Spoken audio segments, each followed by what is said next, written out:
பாஜக கூட்டணி இல்லன்னு சொல்லியாச்சு. ஆனா அதிமுக பாஜக கூட்டணியில் அங்கம் பெற மாட்டோம்னு சொல்லவே மாட்டீங்களே. அதே மாதிரி தமிழிசை சவுந்தரராஜன் வந்து இந்த கருத்தை விஜய் சொன்னாரா? தாவேக தலைவர் வந்து விஜய் தான், அவர் சொல்லவே இல்லை, அவர் சொல்றது மட்டும் தான் கருத்து, மித்தால் சொல்றது கருத்துன்னு சொல்லிட்டு பிரஸ்மீட்ல சொல்லியிருக்காங்க. இப்போதைக்கு அது அதிமுக பாஜக கூட்டணியில இருக்கிறதுக்கு பேச்சுவார்த்தை நடந்துட்டு இருக்கா? இது என்ன இருக்கு, என்ன? அதாவது எங்களுடைய துணை பொதுச் செயலர் நிர்மல்குமார் அவர்கள் சொல்றதும் சரி, அவர் கொடுத்த ஸ்டேட்மெண்ட் சரி, இல்ல நான் பேசுறதும் சரி, ஒரு டீடைல் டிஸ்கஷன்ஸும் ஆர்குமெண்ட்டும் தலைவரோட நடந்து எல்லாரும் ஒரு தலைவருடைய வழிகாட்டுல என்ன முடிவு எடுக்கிறோமோ அதுதான் இங்க பேச போறோம். அதனால நிர்மல்குமார் அவர்கள் சொன்னதை அப்படியே நான் வழிமொழிகிறேன். நீங்க சொல்ற மாதிரி அதிமுக நீங்க பேச்சுவார்த்தை பண்றீங்களா அப்படின்னா, தலைவர் மாநாட்டில் முதல் முறையா அவருடைய ஸ்பீச்சை நீங்க நல்லா பாருங்க. அரசியல் எதிரி திமுகவையும் கொள்கை எதிரி பிஜேபி கூடயும் நாங்கள் எப்பொழுதும் கூட்டணி இல்லை என்பதை எப்படி மாநாட்டில் உறக்க பதிவு பண்ணாரோ அதே பதிவோடு தான் அவருடைய மைண்ட் செட்டும் அவருடைய நிலைப்பாடும் இன்னைக்கும் இருந்துகிட்டு இருக்கு. சோ அதனால எல்லாரும் கேக்குறாங்க அதிமுகவை எதிர்க்கிறது இல்லை அப்படின்னு. ஒரு எதிர்கட்சியை போய் எதுக்கு எதிர்க்கணும் அதுதான் புரியல எனக்கு. இல்ல இன்னைக்கு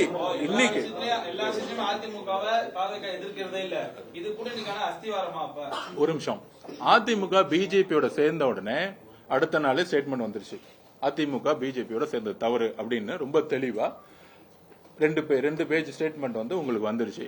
அதுக்கு மேல என்ன எங்களோட நிலைப்பாடு நாங்க சொல்லிட்டோம். அதுக்கு மேல என்ன பண்ணணும்? அவங்க பவர்ல கிடையாது. மக்கள் ஆல்ரெடி அவங்களுக்கு ஒரு பனிஷ்மெண்ட்ஸ் கொடுத்து அவங்களுக்கு ஆல்ரெடி பல தேர்தல்களில் தோல்வியிட்டிருக்காங்க. ரீசெண்டா நடந்த 2024 தோல்வியிட்டிருக்காங்க. சோ எல்லா தேர்தலிலும் தோல்வியிட்டு ஒரு கட்சியை எதுக்கு நாங்க எதுக்காக என்ன ரீசன்? அதான் சொல்றேன்ல, ஒரு ஆப்போசிஷன் பார்ட்டியை எதிர்க்கக்கூடிய ஸ்ட்ராட்டஜி என்னவா இருக்க முடியும்?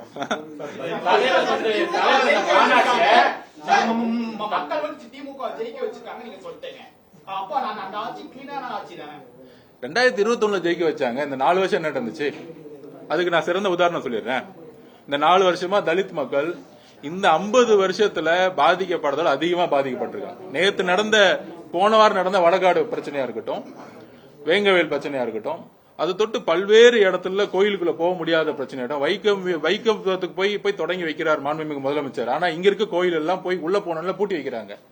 அந்த ரிப்போர்ட்ஸ் போதா இல்லையான்னு தெரியல. பிபிசியோடைய அறிக்கை வெளியிட்டு இருந்தாங்க. எத்தனை கோயில்ல தமிழக அரசு ரெவன்யூ டிபார்ட்மெண்ட் மூலியமா கோயிலை பூட்டி வைக்கிறாங்க. அதாவது ஒன்னு புரியல. எல்லாரும் சமம்னு சொல்லும் பொழுது ஒரு கோயிலுக்குள்ள ஒரு 50-100 பேர் போகக்கூடாதுன்னு சொல்லும் போது காவல்துறை அவன் மேல நடவடிக்கை எடுக்கிறதுக்கு ஏன் தயங்குது?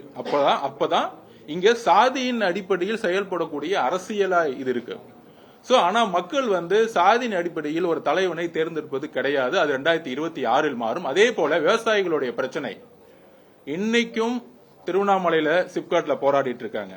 500 நாட்கள் மேல திரு அருள்வர்களை அரெஸ்ட் பண்ணாங்க, குண்டாஸ் போட்டாங்க. இது மாதிரி பல்வேறு பிரச்சனைகள். டாஸ்மார்க் 50,000 கோடி ரூபாய் சேல்ஸ் போயாச்சு. டாஸ்மார்க்ல 50,000 கோடி ரூபாய் சேல்ஸ் ஆகி மக்கள் பாதிப்பாயிருக்கும் பொழுது, ஆனா அதுல ஒரு பெரிய ஊழல் நடந்துகிட்டு இருக்கு. இன்னைக்கு ரைட் ஆகி இன்னைக்கு அதோட நிர்வாக இயக்குனர் இன்னைக்கு அண்டர் தி என்கொயரியில இருக்காரு.